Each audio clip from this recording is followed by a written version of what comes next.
આણંદ મહાનગરપાલિકાને છેલ્લા 2 માસમાં દુકાનોના ભાડા અને અન્ય વસૂલાતથી 6.43 કરોડ રૂપિયાની આવક થઈ છે।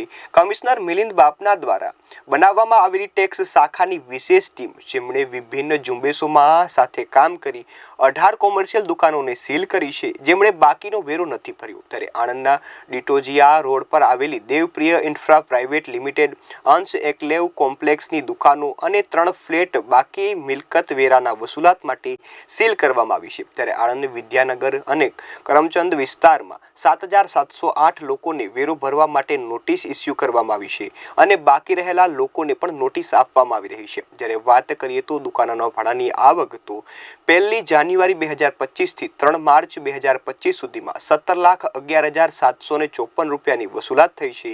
ત્યારે મિલકત વેરાની કુલ આવક 4.41 કરોડ રૂપિયા છે। ત્યારે આણંદ મહાનગરપાલિકાની ટેક્સ વિભાગની ટીમ દ્વારા કમિશનર મિલિંદ બાપના માર્ગદર્શન હેઠળ 6.43 કરોડ રૂપિયાની આવક વસૂલ કરવામાં આવી છે।